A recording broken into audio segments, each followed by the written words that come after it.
lição 10, a 10ª lição, que é a lição histórica, e também estamos iniciando o centenário, a comemoração do centenário das Assembleias de Deus no Brasil, 100 anos da nossa igreja.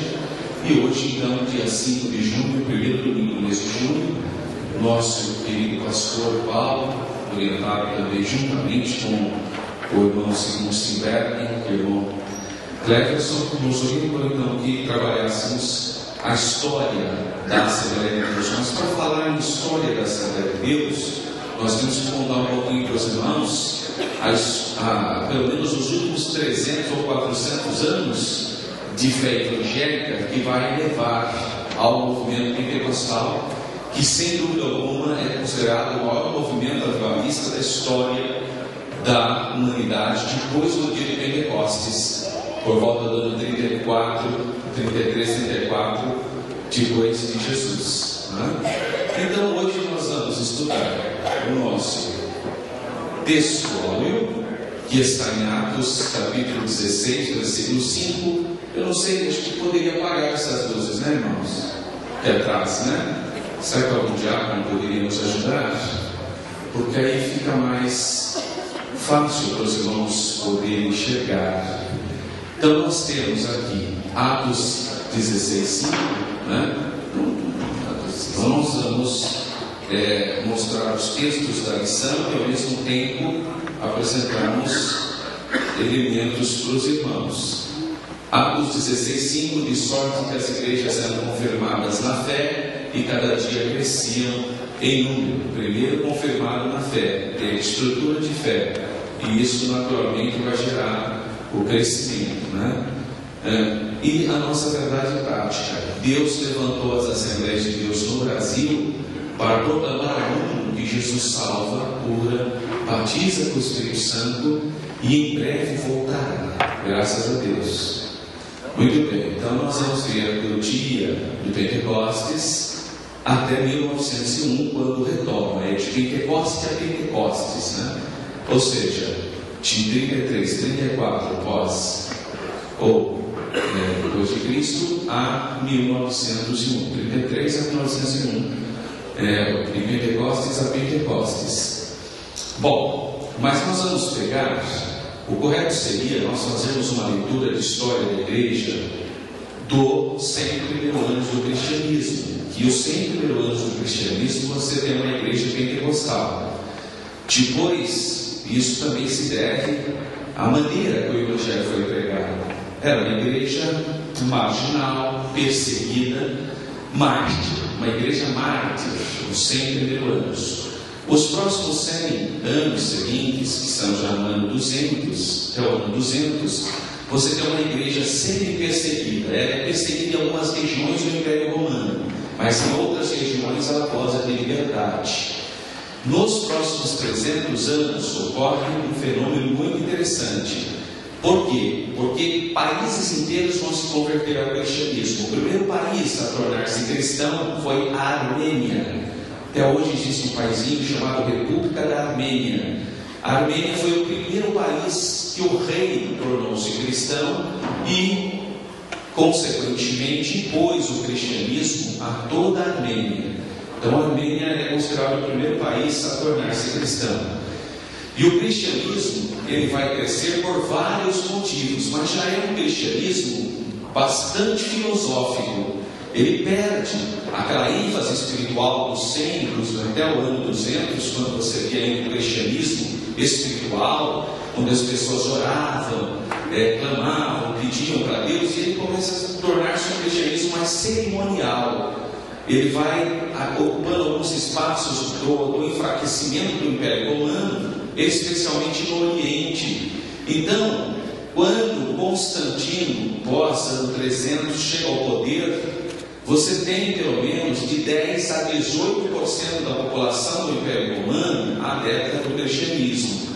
Mas não é um cristianismo como aquele que a gente vê em Atos. Já é um cristianismo bastante influenciado pelas filosofias pagãs. Você tem bastante filósofos se convertendo, porque o cristianismo, se você fizer uma análise na doutrina, ele é extremamente revolucionário para a época, para aquele mundo pagão neoclássico, onde tinha vários deuses, havia uma injustiça social exagerada, absurda, uma multidão de pessoas ligadas, jogadas ao escravismo. Então você vê uma mensagem de libertação, uma mensagem de fraternidade, uma mensagem de comunidade, de coletividade, que já não existia mais pós-ano 300, que é basicamente o enfraquecimento do Império Romano, as invasões bárbaras. Quando ocorre a queda de Roma, quando Roma cai, Roma, o Ocidente, obviamente, você já tem uma igreja muito estabelecida e muito enfraquecida espiritualmente. Você tem uma ideologia cristã, e os governantes em muitos países adotaram o cristianismo mesclado com suas antigas práticas. Então muitas práticas pagãs foram absorvidas pelo cristianismo. O cristianismo então ele tornou-se romano. Então ele deixou de ser aquele cristianismo semítico, judaico, que nasceu em Israel, com aquelas características judaicas de tudo, e passa a ser um cristianismo romanizado. Então o cristianismo tornou-se romano. E a partir de então você tem 5 polos, 5 sedes de igreja cristã, levando a mensagem cristã, mas sem aquela espiritualidade do Pentecostes. Está levando quase um estilo de vida, um modelo de vivência diferenciado do mundo pagão. E você tem, portanto, a cidade de Jerusalém como uma sede, como uma igreja central, mas sem muita força. Você tem uma cidade chamada Alexandria no Egito com uma grande força, porque ali tinha grandes escolas filosóficas e escolas teológicas, a escola alexandrina. Você tem a cidade de Antioquia na Síria como sendo uma grande potência também de cristianização. Você tem Roma e você tem a Nova Roma, que é a cidade de Constantino, Constantinopla. Então você tem 5 sedes. Então a igreja tem 5 papas, ou 5 pastores principais, 5 bispos. Isso você verá, pelo menos do ano 400 até o ano 600, a igreja cristã formando uma pentarquia, 5 governos eclesiásticos da igreja, pouca espiritualidade, muito formalismo, muito cerimonialismo e pouca espiritualidade. A igreja do século V e VI, ela já é muito diferente do século I, mas ainda tem algumas características parecidas, como por exemplo, o culto a Cristo. O modelo de culto mariano, hoje presente nas igrejas católicas, ele se desenvolve no ano 400 e o apogeu desse modelo de culto mariano se dá após o ano 800, com o imperador Carlos Magno, porque ele só tinha filhas mulheres e ele vai dar ênfase à castidade de Maria. E aí vai se desenvolver o culto a Maria. Você não encontra o culto a Maria nos 3 primeiros séculos do cristianismo. Você não encontra isso. Isso é uma novidade que vai entrar pós-concílio de Éfeso, 439, alguma coisa assim, quando se apareceu pela primeira vez o nome Theotokos, significa mãe de Deus, ou a que pariu Deus, um título dado a Maria. Então, até o ano 600, você tem 5 governos da igreja, e eles começam a ter rivalidades políticas. Uma igreja quer ser melhor e maior que outra, e Roma vai dizer que ela deve ser a mãe de todas as igrejas, porque ali estava a sede do governo. Quando se construiu Constantinopla, a Nova Roma, então Constantinopla achava que devia ser a sede mundial da igreja, porque lá estava o imperador, e ficou essa briga. Nessa situação surge a religião islâmica na Arábia. Então Maomé vem conquistando os muçulmanos, pós-morte de Maomé, vem conquistando o Oriente Médio e toma uma sede da igreja chamada Jerusalém. Caiu na mão dos muçulmanos e aí ela perde a influência. A outra sede que vai cair na mão dos muçulmanos é a igreja de Antioquia na Síria. E finalmente a igreja de Alexandria no Egito. Essas igrejas ficaram sob o poder islâmico, uma outra religião, e elas perderam poder e influência política. Ficaram só outras duas, Roma e Constantinopla. E elas vão brigar até o ano 1054, quando elas vão se romper, vão se dividir em duas igrejas. A Igreja Católica Apostólica Ortodoxa, com sede em Constantinopla e tendo líder o Patriarca, e a Igreja Católica Apostólica Romana, tendo líder o Papa. Então nós temos agora duas igrejas. A Igreja Católica Apostólica Ortodoxa vai sofrer um duro golpe em 1454, quando Muhammad II, muçulmano, toma a cidade de Constantinopla, transformando ela em Istambul, que está hoje na Turquia, tomando a maior igreja cristã da época, que é a Catedral de Santa Sofia, a Hagia Sofia, que era a sede do mundo ortodoxo. E aí fica só a Igreja Romana com o Papa. O mundo do Ocidente, então, quando ocorrem as grandes descobertas marítimas, é essa igreja que vem com uma ideia de guerra santa, inclusive, para colonizar os nativos americanos. Em 1500, olha, no Brasil, os portugueses chegam em 1500. A colonização começa basicamente em 1519 com a fundação da Vila de São Vicente aqui no Brasil. Mas em 1517, 2 anos antes, ocorre a revolta protestante, ou a reforma protestante, quando Martinho Lutero fixa na Catedral de Wittenberg as 95 teses, condenando a venda de coisas sagradas, de salvação. Então a reforma é extremamente importante para entendermos o que vai ocorrer depois, porque Lutero, quando rompe com a autoridade do Papa, não era a intenção dele. Ele achava que o Papa era inocente, que o Papa não estava agindo daquela maneira, vendendo salvação, mas que os assessores dele eram mal assessorados. Esse foi o pensamento de Lutero. Mas quando Lutero percebeu que era o Papa mesmo que vendia salvação, então ele rasga a bula papal, condena aquele modelo religioso e estabelece um novo, dizendo que agora só a Bíblia deveria ter prevalência sobre a vida dos cristãos, que nós deveríamos ser governados pela Bíblia e não pela tradição humana, que quem salva é Jesus, não é Maria e nem os santos. Só Jesus tem poder de purificar o homem do seu pecado. Então Lutero traz a igreja para o centro de novo, que é Cristo. E Lutero diz também que a salvação é pela fé, não é pelas obras, não é carregar uma cruz, não é ficar ligeiro, não é ficar se autoflagelando, mas é confessar os pecados, crendo nos méritos expiatórios de Jesus, é ter fé em Jesus. E ele vai pregar que a salvação é graciosa, é um dom de Deus, é baseado em Efésios 2, 8, 9, pela graça sois salvos por meio da fé, e isso não vem de vós, é dom de Deus, não vem dos homens para que ninguém se glorie, mas pela graça sois salvos por meio da fé. Este foi o brado da reforma, e isso se espalhou por toda a Europa. Mas quem veio colonizar o Brasil não foram os protestantes, foram os católicos.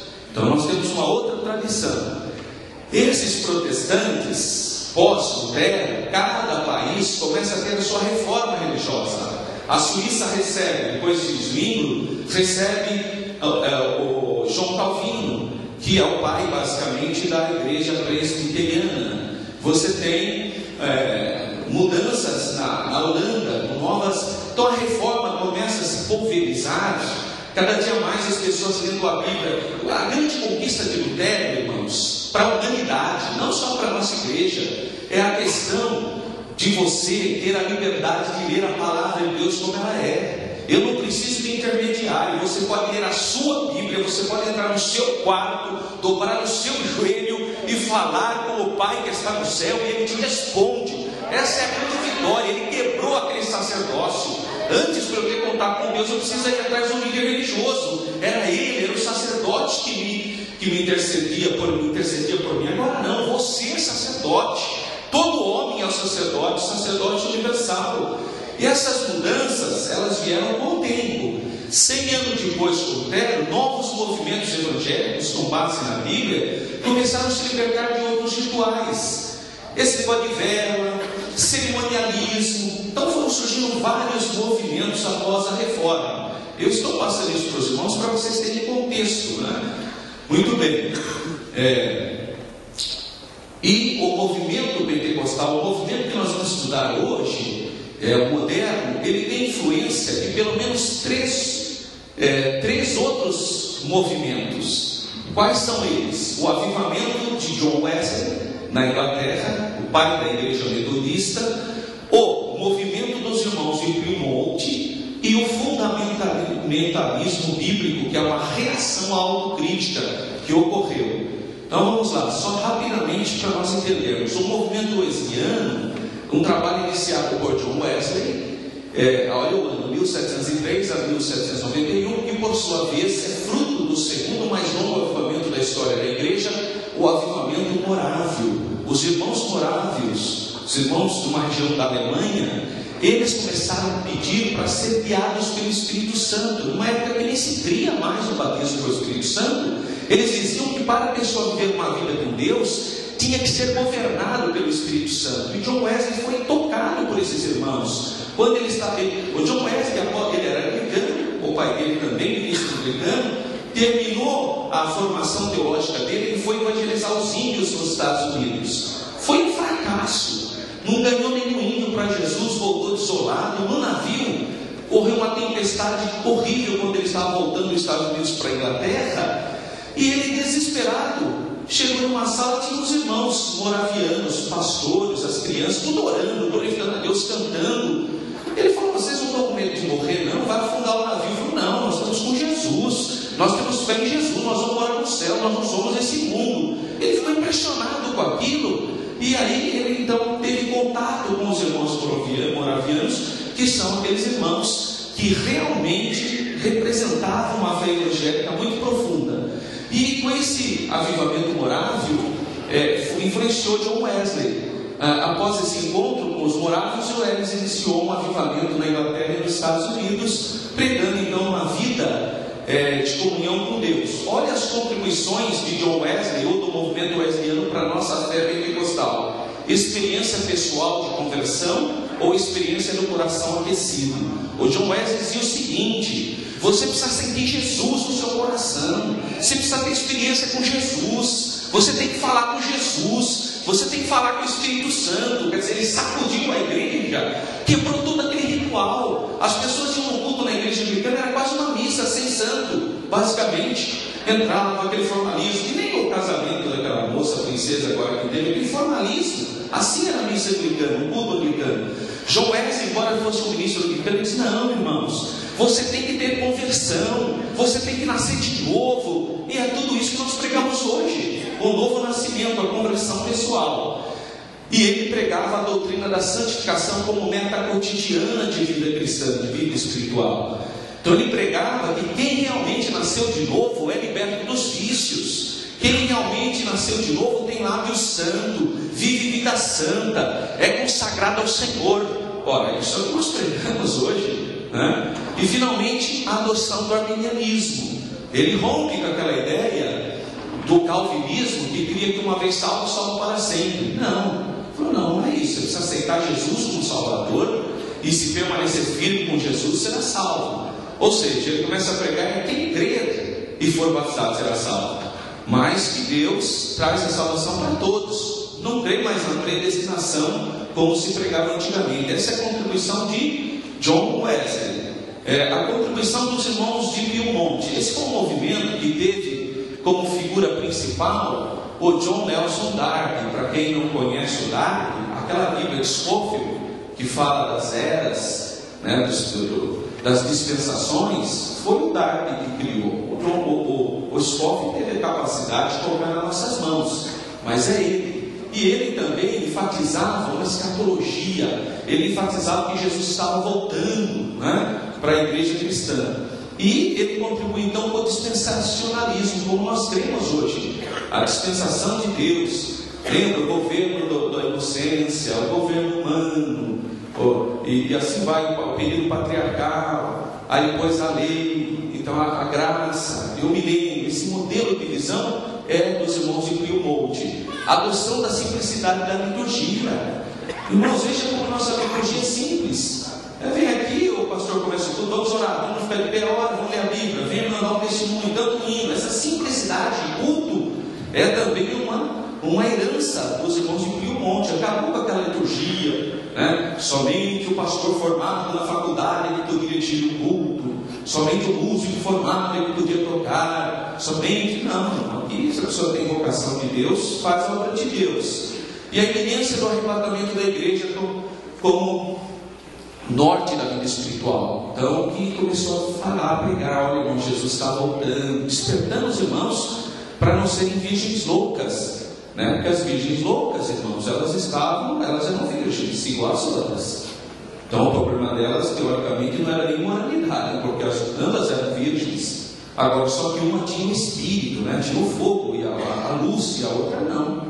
Tá? Então, está preparado para o retorno de Cristo. E, finalmente, o fundamentalismo bíblico, que foi um movimento de reação ao liberalismo teológico.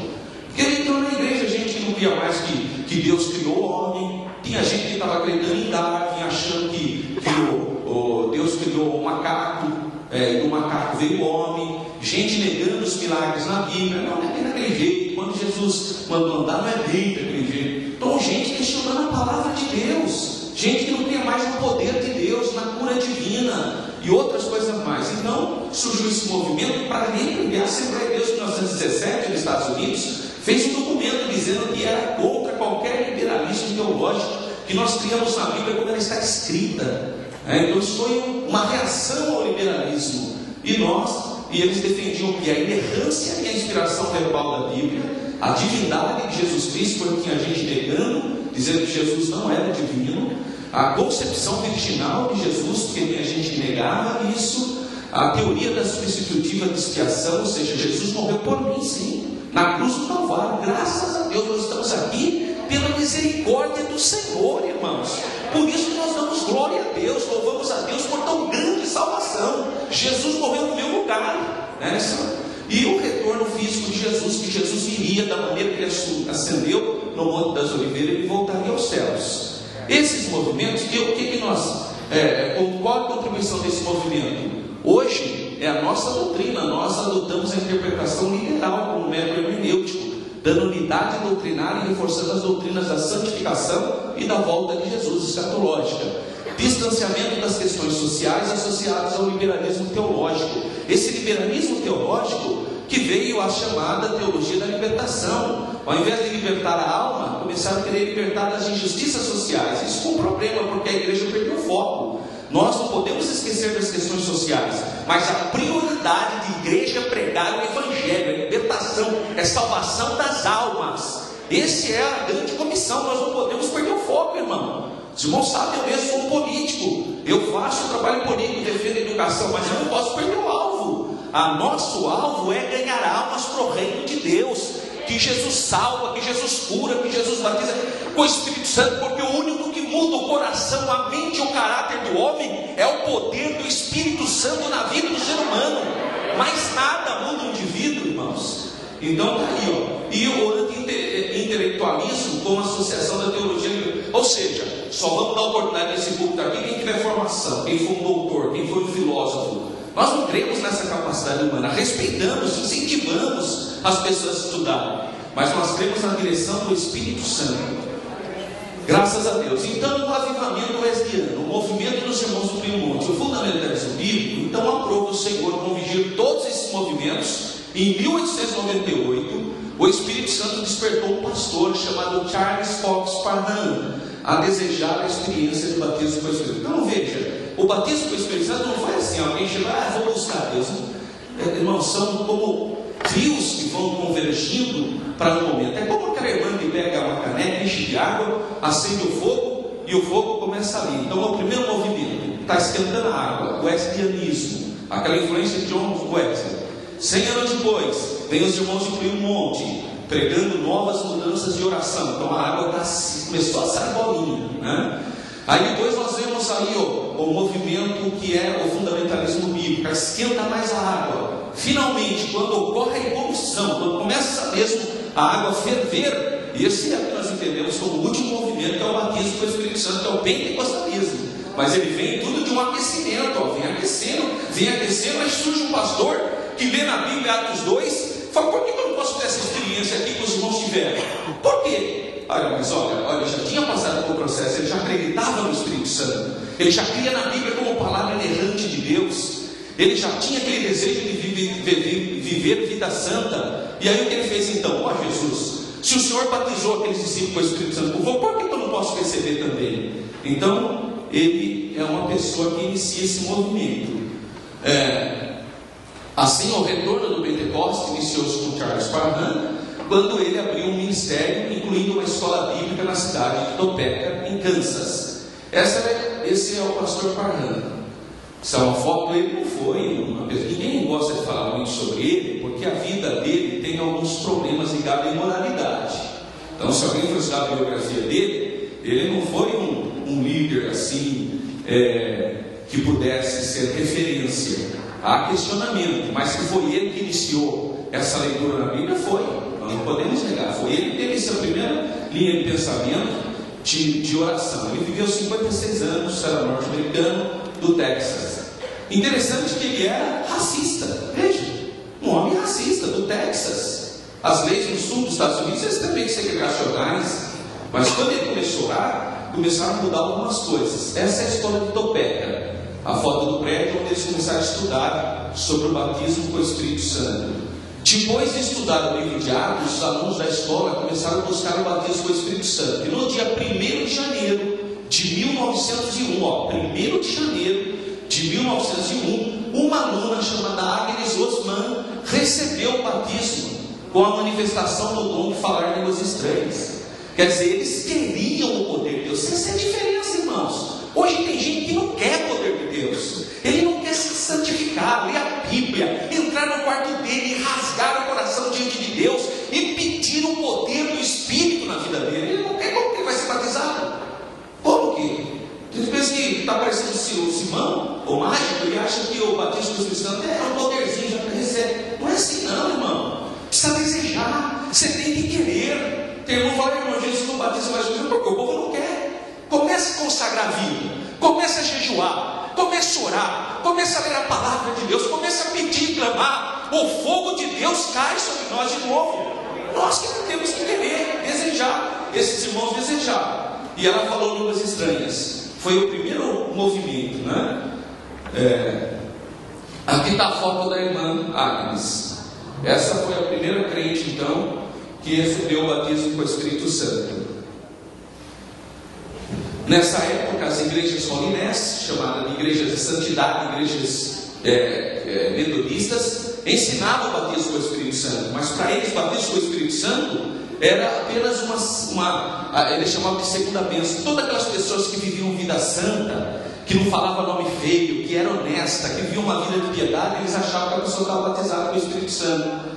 Eles não entendiam que a evidência era glossolária, falar línguas. Os dons do Espírito Santo, tais como falar línguas estranhas, não faziam parte então dessa teologia da igreja metodista holinés. A mensagem de Parham é nova. Por quê? Porque ele começa a pregar o batismo com o Espírito Santo, tendo como evidência o falar novas línguas. Parham, com o seu pequeno grupo de alunos e obreiros, começou a pregar sobre o batismo com o Espírito Santo. Também iniciou um jornal chamado de Apostólico Fé, a Fé Apostólica, né? Em janeiro de 1906, o pastor Parham abriu outra escola. Aqui está a importância. Ele abriu uma outra escola em Houston, no Texas. O que aconteceu lá no Texas? Lá havia um aluno. Esse aluno aqui chamado William Seymour. O William Seymour era um negro, filho de escravos, mas que era pastor de uma igreja metodista, holinés, uma igreja da santidade. E ele queria ser batizado com o Espírito Santo, mas quando ele chegou na escola, o pastor Parham falou para ele: ó, meu amigo, aqui você não pode estudar, aqui a escola é para branco, negro não entra aqui. Aí ele falou: mas eu quero receber você. Não, vamos fazer o seguinte, fica aí na porta, fica escutando a aula aí de fora, porque dentro não pode, a lei não permite, a lei, era a lei. E aí o irmão ficou lá, o pastor ficou sentadinho na escola, ouvindo, com aquele desejo de se receber o poder do Espírito Santo. Não podia, porque era segregado, era racismo total. Então é importante nós conhecermos a história da nossa igreja, que ela nasceu já quebrando um preconceito tremendo, que é o racismo, né, no sul dos Estados Unidos. Seymour enfrentou as leis de segregação racial da época. Ele não foi autorizado a ficar na sala de aula com os alunos brancos, sendo obrigado a assistir às aulas no corredor. Seymour também não pôde orar, nem receber a oração com os outros alunos, e consequentemente não recebeu o batismo com o Espírito Santo, mesmo aceitando a mensagem pentecostal. Bom, mas uma pequena igreja lá holinés em Los Angeles, na Califórnia, ouviu falar sobre o pastor Seymour, que era um homem um homem de oração. Então o que fizeram? Chamaram ele. Ele foi lá na igreja, uma igreja de negros, e falou que Jesus batizou. Ele nem era batizado ainda, mesmo assim ele pregou o que ele tinha ouvido lá.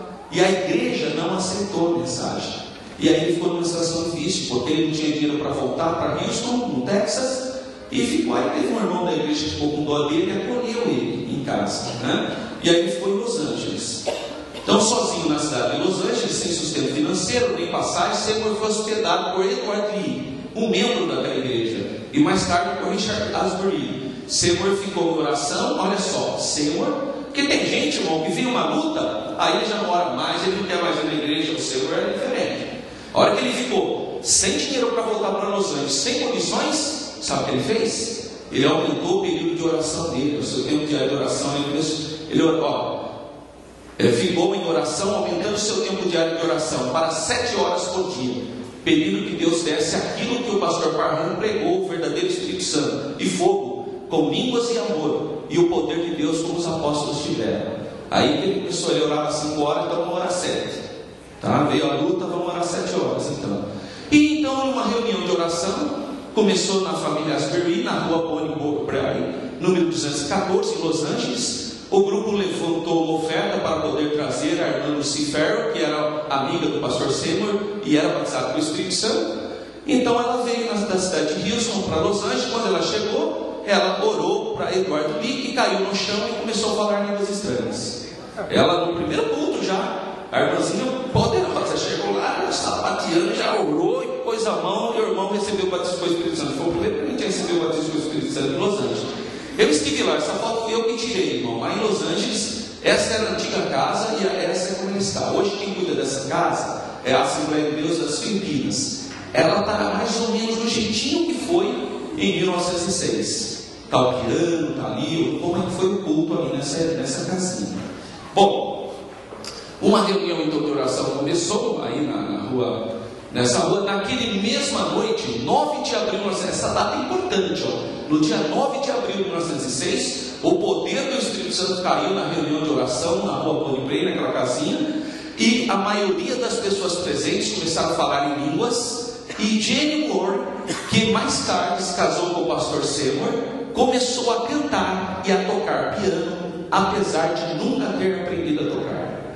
Ela recebeu tanto poder que ela sentou no piano e começou a tocar, e cantar, e glorificar a Deus, e nunca mais deixou de tocar. Olha que mistério, nunca mais, sempre tocou, recebeu um dom. A partir dessa noite, a casa da Bonnie ficou lotada com pessoas buscando a batismo do Espírito Santo. Ali veio crente de tudo quanto é lugar, veio tudo quanto é gente, ouviu o barulho, foram lá orar também. E o pastor Seymour também recebeu o batismo do Espírito Santo com o nome de línguas. Agora o pastor foi batizado também. Está aqui o pastor Seymour e a sua esposa, que ela foi batizada pelo Espírito Santo e começou a tocar piano. Sabendo que a casa da rua Bonnie estava ficando pequena demais para junto de 2, Seymour e os outros procuraram um lugar. E eles acharam o quê? Um prédio na rua Azusa. Por isso que fala movimento da rua Azusa. Na rua Azusa, número 312. Olha o antigo prédio aqui.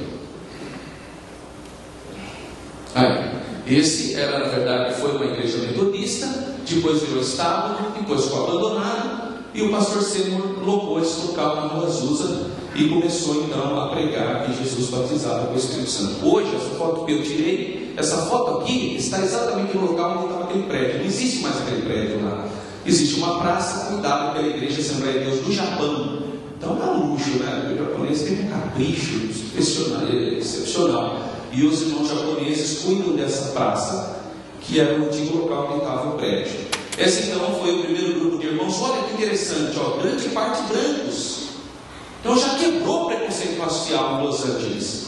Em Los Angeles, os irmãos já se misturaram, isso foi um grande evento. Por isso que hoje, quem está fazendo historicidade agora, começa a olhar para o movimento da Rua Azusa como o maior movimento da história do cristianismo, porque ele arrebentou a ideologia racista. Ele quebrou isso, foi um escândalo nos Estados Unidos. Fala, esses crentes malucos, negro e branco estão orando junto, estão falando língua estranha junto, eles se abraçam, eles glorificam a Deus. Para isso foi um escândalo em 1906, a união de negros e brancos. E foi o movimento pentecostal que fez isso. E está fazendo isso lá em Israel também, porque eu fui numa igreja entre judeus e árabes.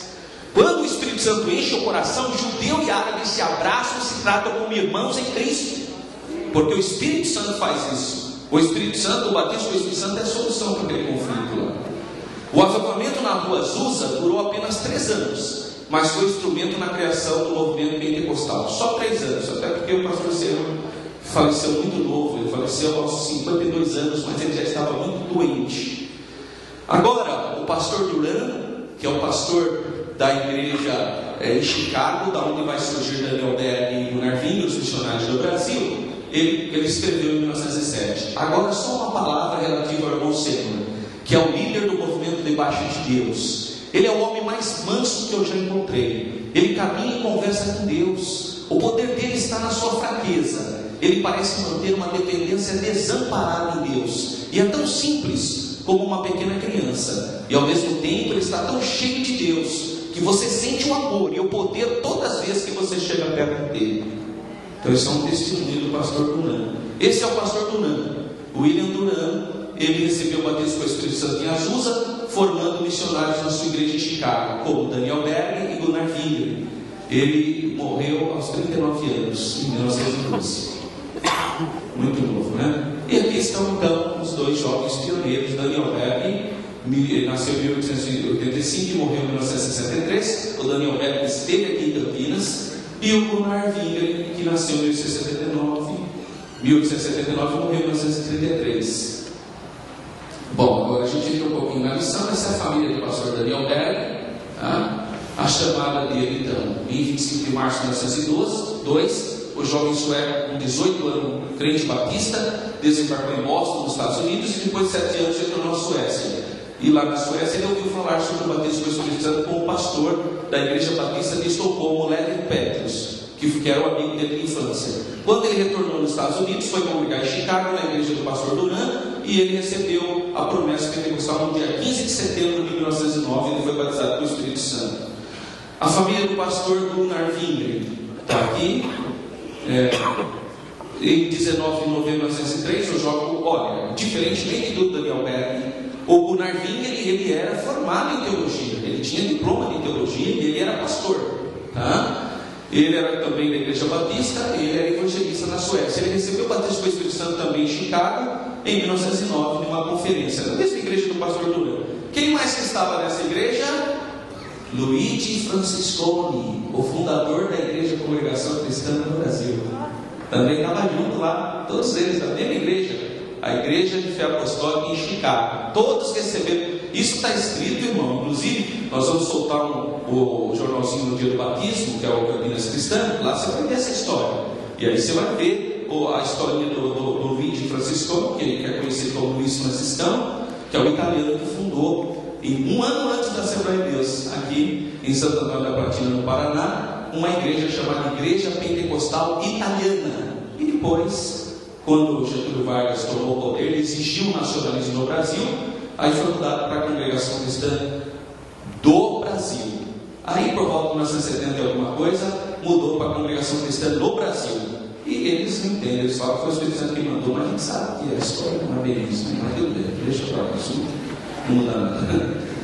Bom, o Gunnar Wingren e o Daniel Berg se conheceram então em 1909. O pastor Adolfo Pinho, membro da Igreja Batista, profetizou, né, que eles iriam para uma cidade chamada Pará. Ninguém sabia o que era Pará, irmão. E ele falou, cheio do Espírito Santo, falou: vocês vão pregar o Evangelho no Pará. Mas ele não tinha noção, nunca ouviu falar isso. Precisaram ir na biblioteca procurar o que era Pará. E aí acharam que era uma cidade do Brasil. Então veja aqui como que Deus faz as coisas, né? Então, depois de serem batizados com o Espírito Santo, os jovens Daniel Berg e Gunnar Wingren receberam de Deus o chamado para virem ao Brasil. Decididos a atender o chamado divino, né? Wingren deixou no dia 12 de outubro de 1910 o pastorado da igreja, que ele era pastor. Daniel Berg deixou o emprego, que ele era industrial, não trabalhava na indústria, né? Após terem experiências marcantes em relação à questão do dinheiro e tal em Nova York, tomaram o navio Clemente rumo ao Brasil. A viagem de 14 dias, tiveram experiência, uma comida nada agradável, mas eles ficaram ali. Irmão, é só mesmo quem é batizado com o Espírito Santo para aguentar isso. Realmente, se você estudar o que ocorreu naquele navio, quase todo mundo morreu por malária, quase todo mundo morreu, irmão. Quem desceu ali basicamente só de aquele monte de gente que veio para o Brasil, só basicamente umas 10 pessoas sobreviveram, quase todos morreram por uma série de doenças tropicais. Certo dia, Daniel profetizou que o Senhor estava com eles e verdadeiramente sentiram isso em seus corações. Durante o período em que estavam no navio, oraram por um companheiro de viagem e evangelizaram outro que veio aceitar Cristo como Salvador. Então eles já estavam fazendo missões dentro do navio. Daniel Berg chegaram no Brasil, ambos, em Marvin, no dia 19 de novembro de 1910. Tudo era estranhíssimo para dois suecos, As pessoas mal vestidas, leprosas, passavam corpos mutilados ali em Belém, no Pará. Mas o Senhor de fato os enviava, e aqui ele estava guardando de contágio e agressões, ofensas e ameaças. Alguns dos alegres passageiros que com ele chegaram ao porto de Belém nunca imaginavam que viriam a ser infectados e logo depois teriam seus nomes no rol dos mortos. Eles morreram, eles foram para um hotel muito pobre, eles pagaram 16 mil réis, acabou o dinheiro, mas casualmente encontraram um jornalzinho da igreja metodista lá. Aí eles viram que o nome do pastor era um pastor conhecido. Eles entraram em contato com o pastor Justo Nelson da igreja metodista, e o pastor Justo Nelson falou: não, mas aqui é uma igreja batista, também de um sueco, do pastor Eric Nelson. E eles foram para a igreja batista em Belém, e o pastor Eric Nelson falou: meu amigo, o que eu posso fazer para você é você deu aqui o nosso porãozinho para vocês morarem. Vocês querem? Eu quero, né? Pastor, que bênção. Eles chegaram com ele de fora. Ainda bem que em Belém tem muito pé de manga, que estava carregado as madeiras. Eles estavam chupando manga, era a comida deles.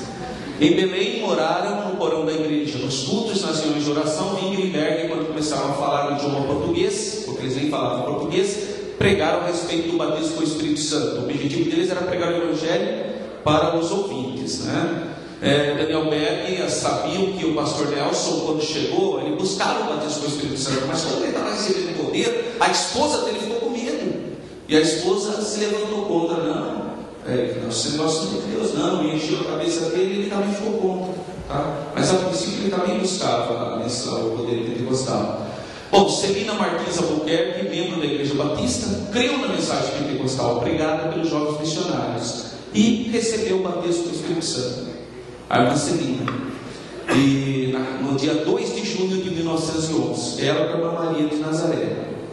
Cadê a irmã Celina? Está aqui, Celina Albuquerque, a primeira crente batizada com o Espírito Santo em Belém. Está aí a foto dela, bem idosinha, Olha uma outra foto dela aí. Ela está aqui, essa irmãzinha aqui do meio. E mais uma foto dela, ela já bem idosa. Ela morreu com 95 anos de idade em 1969. Então ela foi a primeira crente a ser batizada com o Espírito Santo no Brasil, da Assembleia de Deus. O batismo com o Espírito Santo da irmã Celina e da irmã Maria de Nazaré fez surgir um problema na igreja. Aí o pastor Eric Nelson chegou e falou: olha, eu não quero esse negócio de batismo com o Espírito Santo na igreja. Quem quiser acompanhar isso, está fora da igreja. A igreja batista não vai aceitar. Irmãos, na verdade, a mensagem pentecostal ela não era uma denominação, ela era interdenominacional. A ideia era renovar as igrejas, seja metodista, batista, seja o que for. Não queria criar outra denominação. Mas infelizmente o contexto foi outro. O pastor da igreja batista falou: eu não quero vocês aqui, pode sair todo mundo aqui. Mais ou menos 18 crentes creram na mensagem pentecostal e saíram da igreja batista e foram reunir na casa da irmã Celina. E aí a igreja começou a crescer mais do que a igreja batista. Aí esse é o primeiro templo da Assembleia de Deus no Pará. E no dia 18 do mesmo ano, com 18 pessoas presentes, Wingrenberg nasceu na casa da irmã Celina Albuquerque a missão, o nome da nossa igreja, Missão de Fé Apostólica. Esse foi o primeiro nome. Foi registrada, olha o nome, no dia 11 de janeiro de 1918. Olha o nome da nossa igreja: Sociedade Evangélica Assembleia de Deus, pelo nome da nossa igreja, tá? É a igreja evangélica. Então, no Brasil, os jovens missionários pregaram fervorosamente a respeito do batismo com o Espírito Santo. Pregaram mesmo. O trabalho evangelístico então cresceu, Logo, muitas pessoas de outras denominações que não podiam ficar nas suas denominações, porque os pastores começaram a falar contra esse movimento pentecostal, foi muito perseguido, como fanáticos, lunáticos, doidos, e muita gente era curada. Aí você tinha irmão lá na igreja que estava 20 anos lá, aí de repente ia assistir um culto lá na igreja, Jesus curava ele, ele ficava. Aí vinha famílias inteiras, então veio muita gente, a igreja cresceu rapidamente. E depois vieram os outros missionários também, que estavam na sua missão, na listagem de missionários. Na sua missão tem um mapa onde cada estado a Assembleia de Deus chegou primeiro. O primeiro estado é Belém, no Pará. O primeiro estado é Pará, né? E os missionários, então, tomaram cuidado para manter a doutrina da Assembleia de Deus coesa, né?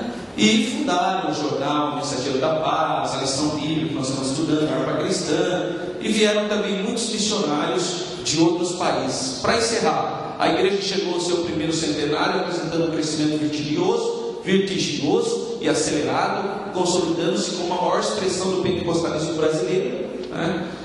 Numa estimativa feita em 2005, com base em números do censo brasileiro, divulgado no jornal Mensageiro da Paz, as Assembleias de Deus teriam chegado a 20 milhões de fiéis, espalhados por todo o país em 2010, e representando 40% dos evangélicos. Então, se você pegar todos os evangélicos, 40% são crentes da Assembleia de Deus. São mais de 30 mil pastores, mais de 6 mil igrejas sede, mais de 2 mil missionários, milhares de obreiros, mais de 100 mil locais de cultos nos mais de 5 mil municípios brasileiros. Todo local. A revista Veja uma vez fez uma pesquisa o que tinha mais em relação a todas as cidades do Brasil.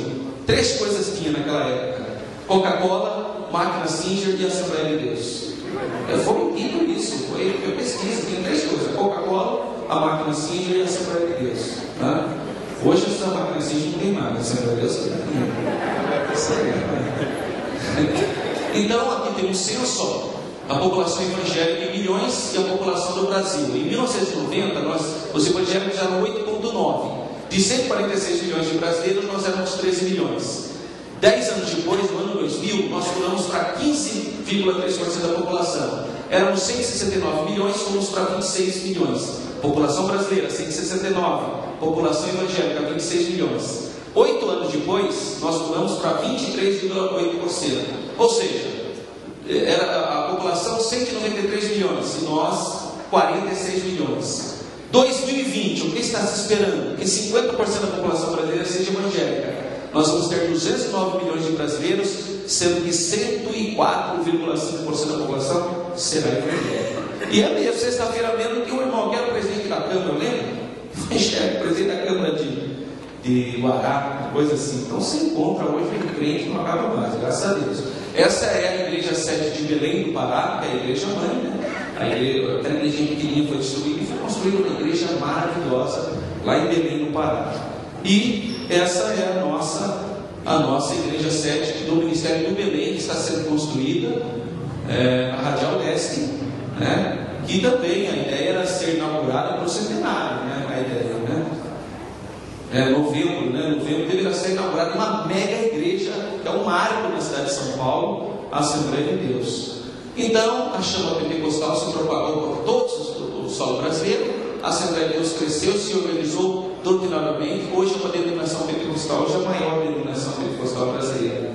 Nós somos a continuidade do trabalho iniciado pelo Gunnar Wingren e Daniel Berg. O centenário não deve ser apenas um fato para comemorarmos, mas para despertarmos a continuar pregando a mensagem que deu início à nossa caminhada em território nacional. Jesus salva, Jesus cura, Jesus batiza com o Espírito Santo. Obrigado, irmão.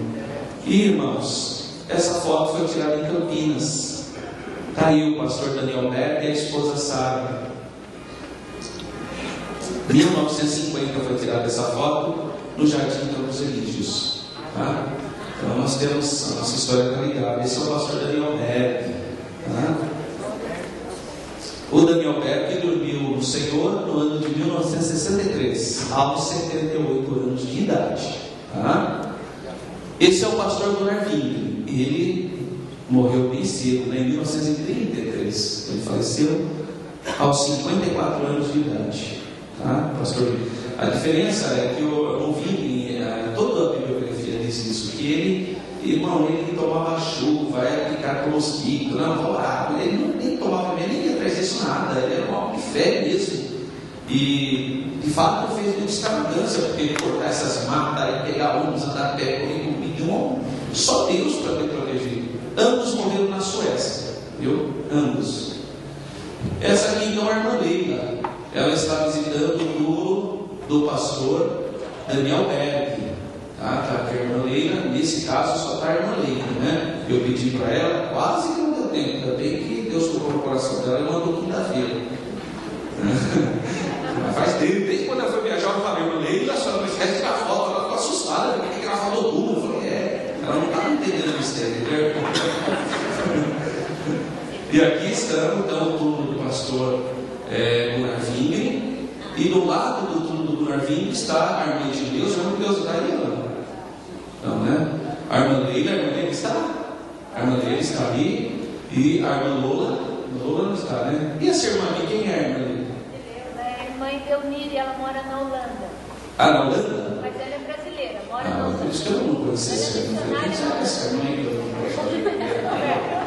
é missionária brasileira na Holanda. Ah, tá. Então elas foram lá também nesse trabalho da Suécia, né? Então, irmãos, está aí a Assembleia de Deus, 100 anos do Pentecostes, e nós vamos nesse momento cantar o hino louvando a Deus para tirar nossas ofertas, mas vocês não vão embora, nós temos uma coisa maravilhosa aqui para vocês, que é um filme sobre o movimento pentecostal. Um filme muito interessante, um documentário lindo, e que pode despertar a sua vida para desejar buscar outras coisas cristãs. Então esses irmãos estão levantando é que eles vão tocar na banda, irmãos, então indo embora, ele não quer aproveitar a oportunidade de ser filhinho. Então eles vão tocar, para ficar sentadinho ali, porque é sempre lindo, ó, 10 né, pastor? Então muita coisa boa ainda para você, tá bom? Quem quiser esse material, está no meu site. Meu site é www.professoralberto.com.br. Se você quiser, pega lá. Se você trouxe o pendrive, pode fazer cópia aqui. Rua Azusa, 100 anos. Numa distribuição Queimar.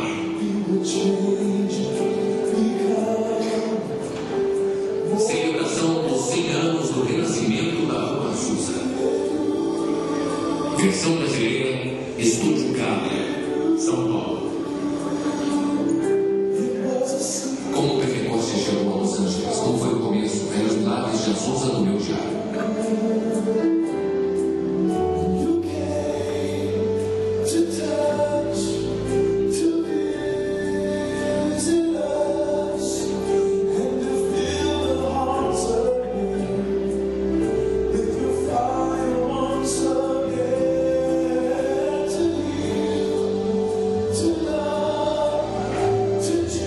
Início do avivamento global.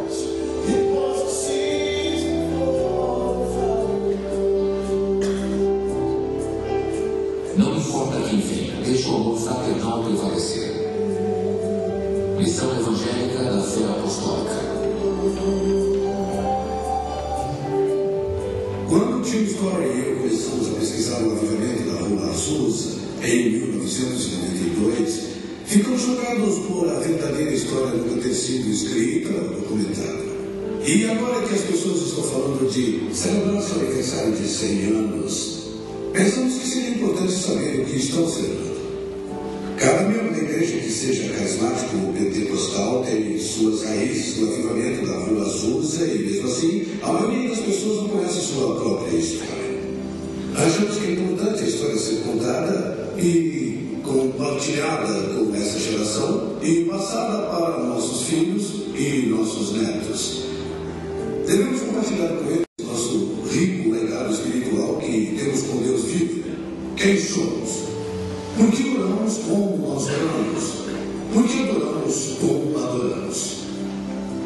Nosso trabalho como produtores e ministros não é só apresentar os fatos históricos, mas colocar carne e sangue e fazer as pessoas da história virem a vida. Torná-las vivas e fazer com que o documentário seja usado para ensinar. Então, esperamos que desperte o interesse para um novo avivamento. As chamas estão sendo acesas pelo Espírito Santo em todo o mundo. Dessas pessoas. Muitas pessoas pensam sobre o avivamento da Rua Azusa e falam sobre falar em línguas. É muito mais que isso. Se falarmos do modelo humanitário que Deus quer que sigamos, tem que ser humilde o suficiente para seguir. Era 1906 e Deus mostrou um modelo para a sociedade que estava muito à frente do tempo. Em 1906, as mulheres dos Estados Unidos não tinham direito nem de votar. Mas na missão da Rua Azusa, elas tinham posições de autoridade e liderança. Elas eram iguais. Não porque porque era politicamente correto, mas porque elas queriam fazer isso e ver a lei. Foram humildes para seguir as instruções de Deus. Em 1906 havia leis pesadas de segregação por toda a sociedade. E ainda assim, Deus mandou um avivamento para negros, brancos, hispânicos, todas as raças reunidas e amadas como uma. Deus mandou as respostas para a integração 50 anos antes de qualquer legislação de direitos civis. Os sábios da igreja contaram como a maior realização de Deus no século XX. Como um trabalho tão importante de Deus pode ser quase esquecido? Porque a história verdadeira nunca foi realmente documentada ou contada. A história que não foi contada. Estou, de certa forma, chocado pelas pessoas saberem tão pouco. Em parte, acho que é porque os historiadores não souberam lidar com isso. Os líderes da igreja não souberam lidar com quem esses pentecostais são tão diferentes, são tão estranhos. Trazem perspectivas que são desconfortáveis para nós. E também são, eu acho, questões de classe e raça, sabe? Há questões em que nossa igreja pensa mais facilmente nos brancos, em vez da mistura das cores, negros, mulatos ou de qualquer outra cor. E acho que é importante trazer isso de volta e dizer: espera um pouco, estamos todos nisso juntos. E a história precisa ser contada talvez pela primeira vez da forma correta. Por que é importante agora, depois de 100 anos, trazer essa história de volta à atenção da igreja? Eu acho que é crucial. Aqui está um trabalho de Deus que quase foi esquecido pela maioria das pessoas. Muitas não fazem ideia de quem foi Seymour ou que foi o avivamento da Rua Azusa. Agora, De acordo com as últimas estatísticas, há mais de 600 milhões de carismáticos e seguidores de Pentecostes. somam mais de 600 milhões de pessoas. Eu cresci numa igreja pentecostal afro-americana, classe média. Fomos educados de acordo com a tradição, mas nunca soubemos nada sobre o avivamento da Rua Azusa e nunca ouvi falar de Seymour. Seymour era afro-americano e as pessoas que deveriam contar a história são os afro-americanos. Primeiro, de nós não sabíamos e segundo, não dávamos nenhum valor e não sabíamos como articular. Então, apelamos para os brancos. Significado histórico. Sidney Austin, da Universidade de Yale, uma vez disse que William J. Seymour exerceu mais influência do que qualquer outro líder afro-americano na história dos Estados Unidos. E na revista de História Cristã, William J. Seymour foi listado como um dos maiores líderes cristãos do século XX inteiro. Quando a revista Time fez uma edição especial sobre os 2000 anos de cristianismo, a Rua Azusa foi citada como um dos maiores eventos desses 2000 anos de fé.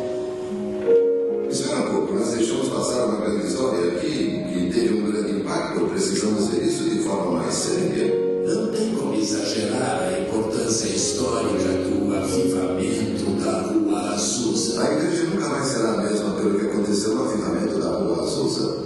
O avivamento da Rua Azusa deve ser lembrado porque foi a criação da experiência pentecostal como nós conhecemos hoje nos Estados Unidos e em todo o mundo.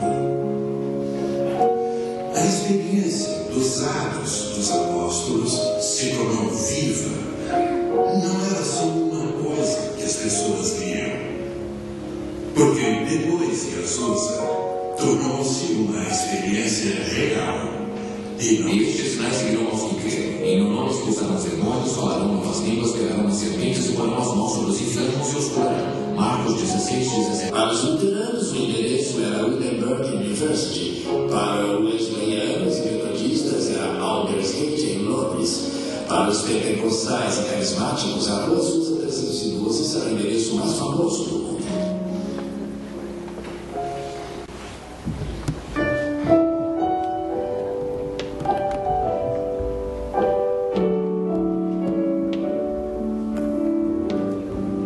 Oração atendida. O Dr. Winston Simon disse que, para os cristãos, a Rua Azusa 312 seria um dos endereços mais famosos do mundo. E os historiador Sidney Austin disse que Seymour exerceu mais influência sobre os cristãos americanos do que qualquer outro líder negro. E começou aqui, há mais de 100 anos, no que era então Rua Bonnie Bray 214. O endereço foi mudado para o atual Rua Bonnie Bray 216. Esta é a casa e o lugar em que tudo começou. Como em Atos 2, versículo 4, eles falaram em línguas. Esta casa da Rua Bonnie Bray 216 é a última estrutura física que sobrou relacionada ao avivamento da Rua Azusa.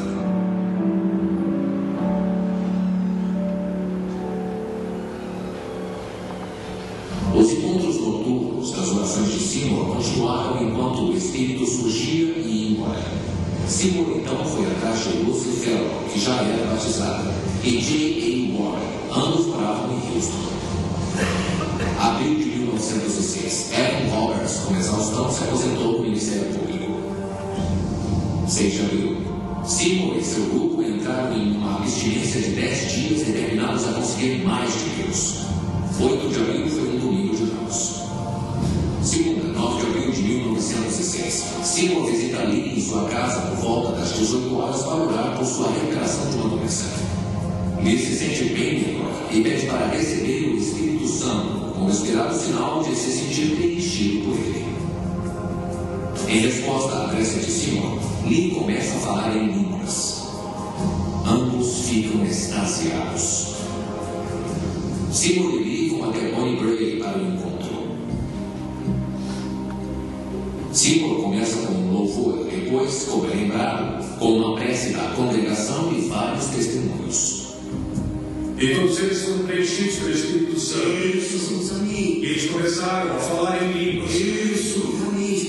Ele começa um sermão que jamais seria esquecido, anunciando o texto de Atos 2:4. E todos ficaram cheios do Espírito Santo e começaram a falar em outras línguas, conforme o Espírito lhes concedia que falassem. Deixa o Pai! Amém, Jesus! Deixa o Pai! Lee levanta os braços, abre a boca e surpreende a todos falando em línguas. O grupo todo se ajoelha falando em línguas, enquanto a irmã e o irmão companheiros de Seymour chamavam o Deus de Espírito. Quando a filha entrou na sala, o jovem estava na varanda profetizando.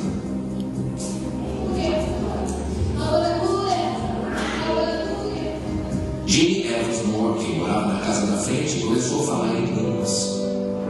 Jimmy não sabia tocar piano, mas preenchida com o Espírito, ela tocava lindamente. E com uma linda voz, incrivelmente cantou em 6 línguas estrangeiras, com interpretação. Esses dons, de línguas, de cantar e tocar, continuaram até o fim de sua vida. Aquele piano está na casa de Bonnie Bray até hoje.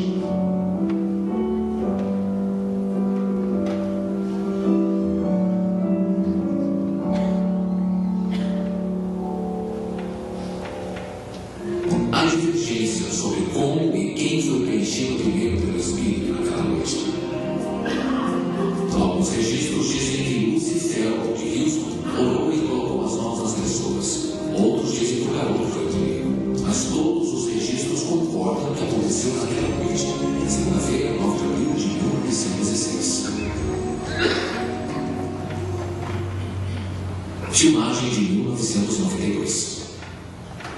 Como foi que você se envolveu? Eu quero entender a história. Eles quase tiraram a casa de nós, então você se envolveu e ajudou a salvar esse lugar histórico, não é isso? Sabendo que eu era escriturário, nós não sabíamos o que eles planejavam fazer.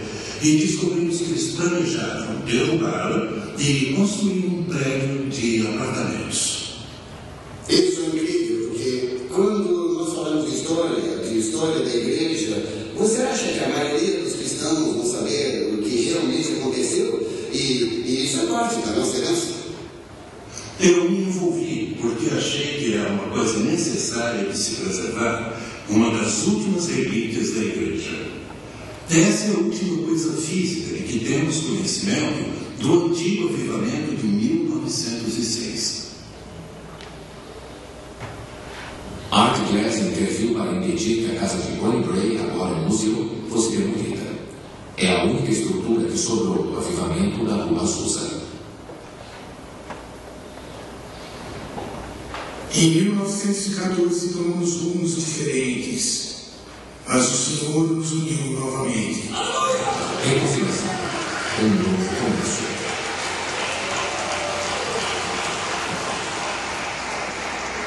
Foi chamado de O Milagre de Mênfis. Depois de anos de separação, em 1994, alguns líderes da Assembleia de Deus e da Igreja de Deus em Cristo se uniram para a reconciliação.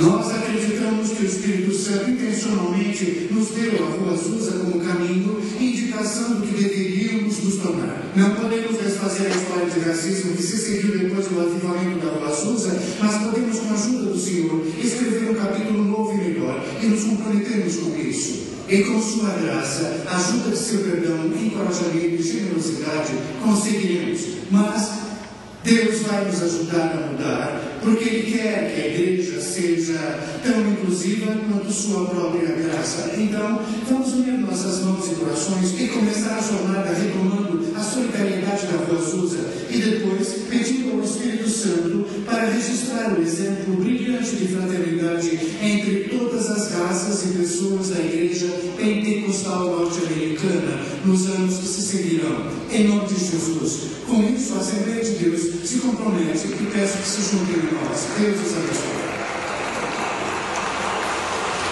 God said, I want you to know the Holy Ghost is my great unifier.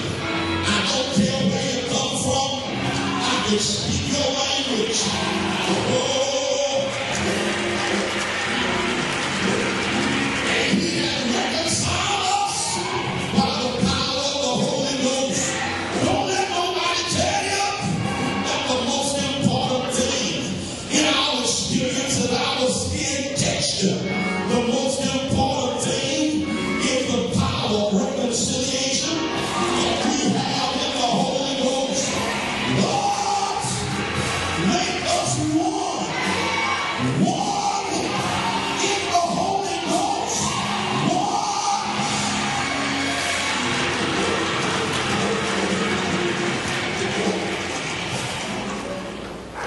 O que aconteceu não foi só para as duas comunidades, mas foi simbólico para todos os crentes.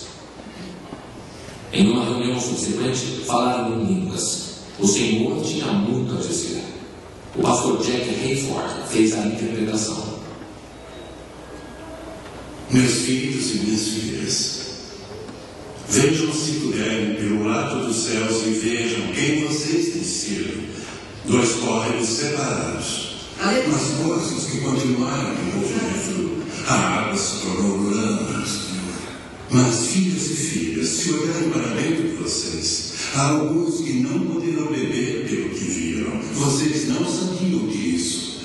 Para aqueles que não viram, aqueles que tinham dúvida, porque as águas cheias de lama foram sujas pela sua absoluta falta de humanidade, não por sua crueldade, ou oposição, ou intenção, mas sim pela falta de humanidade, o rio se tornou impuro. Agora vejam, uma não é só se inspira, os dois córregos em um só, e os dois se tornam um. Se puderem ver do lado dos céus, as coisas estão se glorificando. Então saibam que há razão para o regozijo e preparem-se, pois haverá mais multidões do que jamais foi visto. Venham para a alegria de minha graça em vocês, diz o Senhor. O Espírito de Deus se moveu sobre um de nossos irmãos brancos e Ele vai lavar os pés de um de nossos irmãos.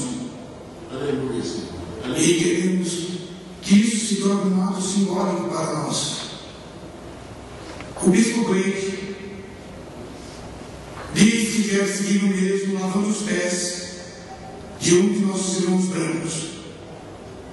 O irmão Bell, esse irmão que ofendeu, o irmão Seymour, saiba que este ato não vai apagar tudo o que aconteceu, mas mas vai estabelecer um novo começo em nome de Jesus. Aleluia, irmão. Em nome de Jesus. Obrigado, Senhor. Muito obrigado. Obrigado. Aleluia. Em nome de Jesus. Nós lavamos as ofensas do passado. Aleluia. Em nome de Jesus. Nós lavamos o sangue. Obrigado, Senhor. Todo o sangue que foi derramado no sofrimento.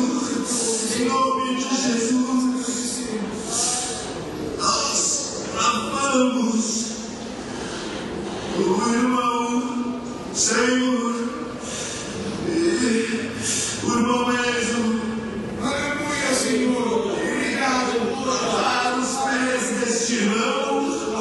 Que seja um sinal a todos os demônios do inferno que têm se esforçado para que não tenhamos sucesso. Amém.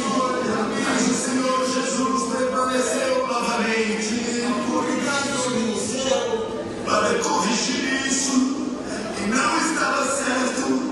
E em nome de todos os irmãos brancos, de todos esses anos que têm lutado contra o mal, nós nos submetemos e nos humilhamos em um ato único nesse recomeço. Pela glória de Deus, pela glória de Deus, pela glória de Deus, e em nome de Jesus.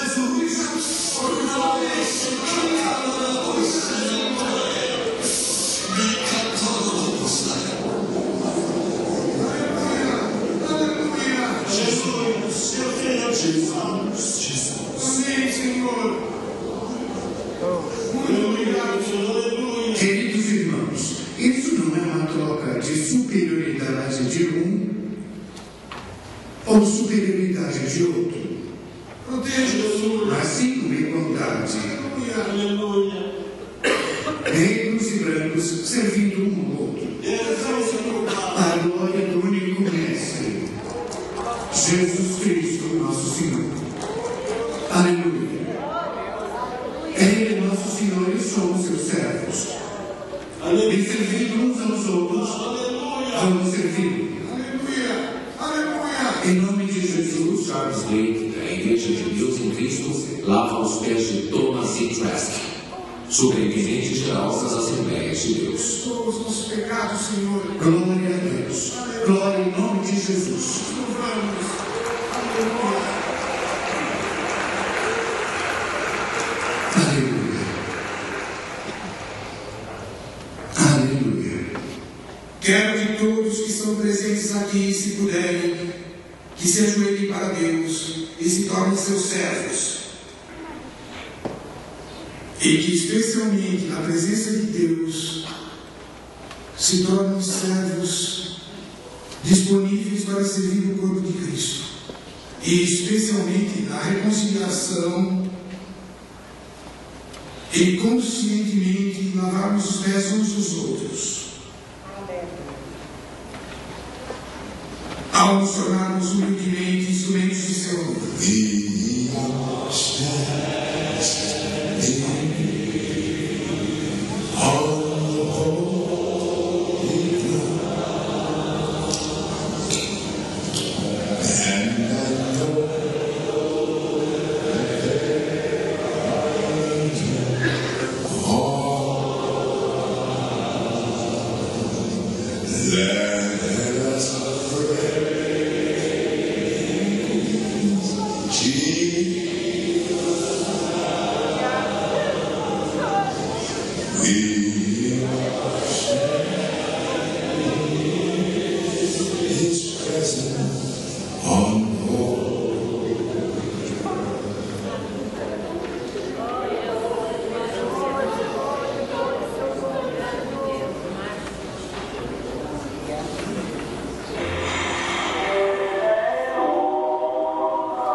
Devemos lembrar da vontade deles. Eles queriam Deus acima de tudo.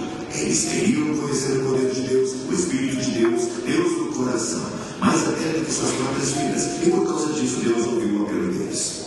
As pessoas precisam ser informadas, precisam ser educadas, porque Deus deu uma coisa muito importante. É por isso que falamos hoje, considerando o Espírito Santo em Jesus em 1906. Então precisamos poder informar as pessoas e encorajá-las, e mesmo os filhos e as filhas de outros países. Em outras palavras, nós devemos educá-los e depois nós devemos ensiná-los e também trazê-los para dentro da igreja. E devemos demonstrar para essas pessoas o que Deus pode fazer para esse instrumento que está cheio da sua presença.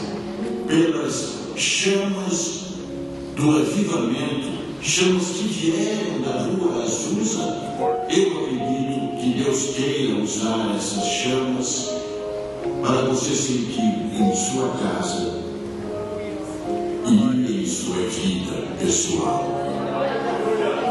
E como Deus pode usar você, pode também ser uma bênção para você em todos os aspectos de sua vida pessoal. Suas finanças, sua família, seu ministério. Se deixar as chamas da rua Azusa tocar em você, você nunca mais será o mesmo.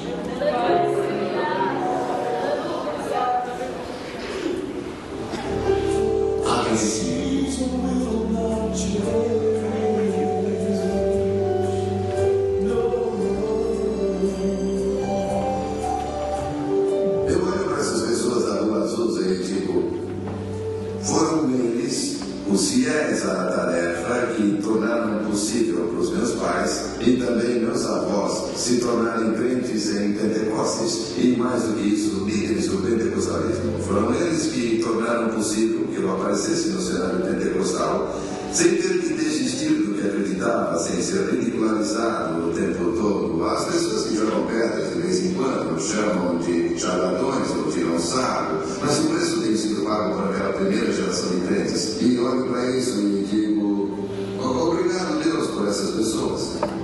Em minha cabeça eu sempre digo, se conseguir espalhar essa informação, alguém vai conseguir ir mais além. E minha esperança é que alguém consiga ir mais a fundo. Essa é a ponta do iceberg, é o começo do movimento pentecostal.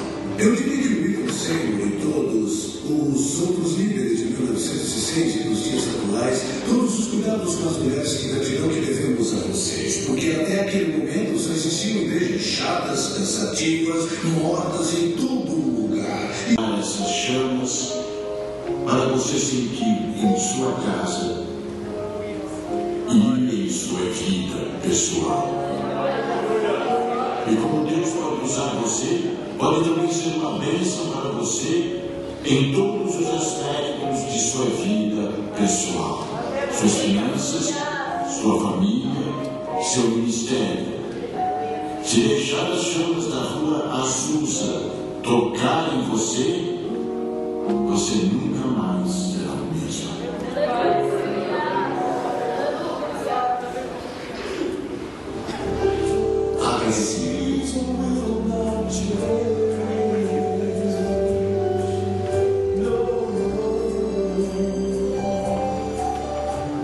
Eu olho para essas pessoas da rua Azusa e digo, foram eles os fiéis à tarefa que tornaram possível para os meus pais e também meus avós se tornarem crentes em Pentecostes e, mais do que isso, líderes do pentecostalismo. Foram eles que tornaram possível que eu aparecesse no cenário pentecostal sem ter que desistir do que acreditava, sem ser ridicularizado o tempo todo. As pessoas que jogam pedras de vez em quando chamam de charlatões ou tiram sarro, mas o preço tem sido pago para aquela primeira geração de crentes. E olho para isso e digo, obrigado Deus por essas pessoas.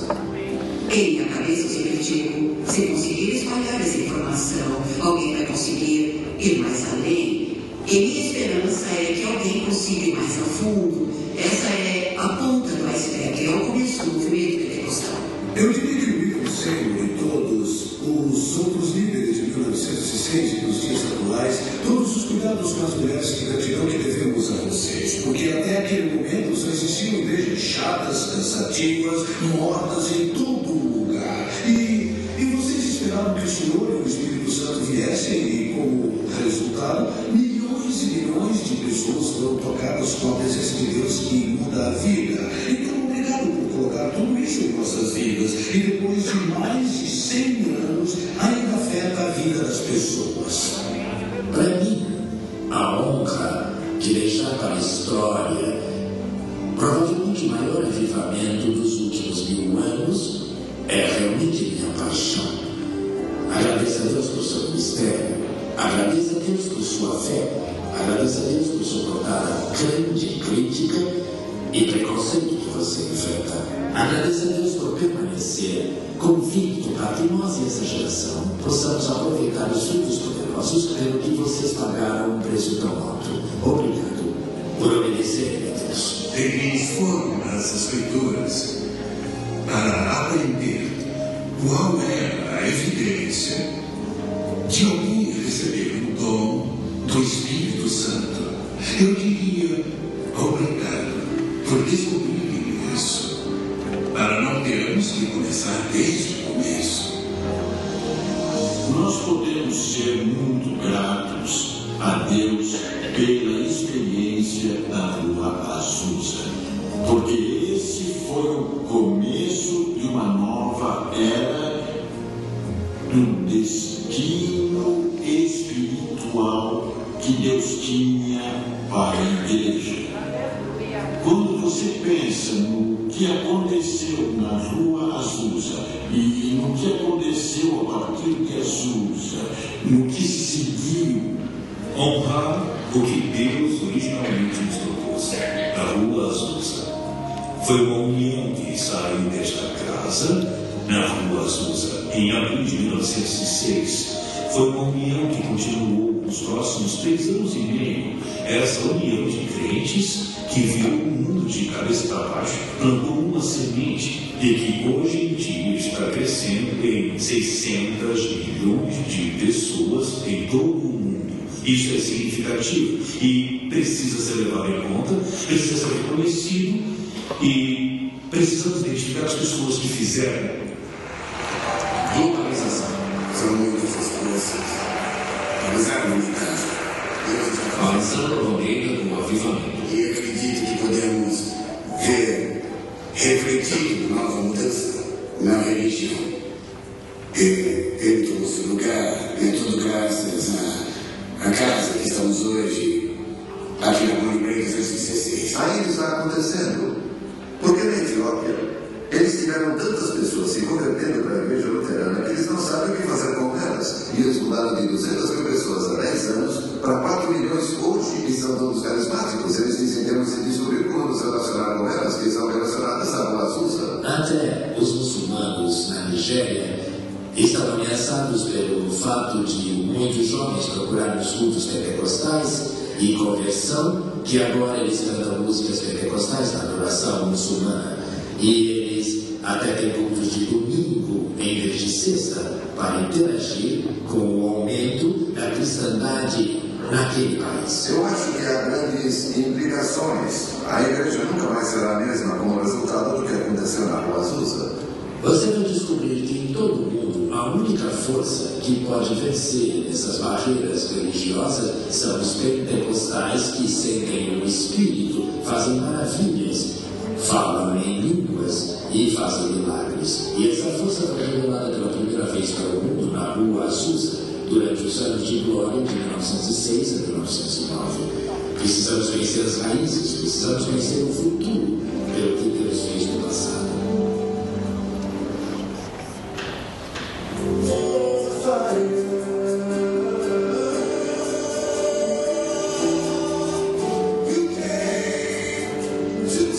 Cruzando a Reinhard Lagos, Nigéria. 1.093.045 vidas salvas em Macau. 3.400.000 vidas salvas.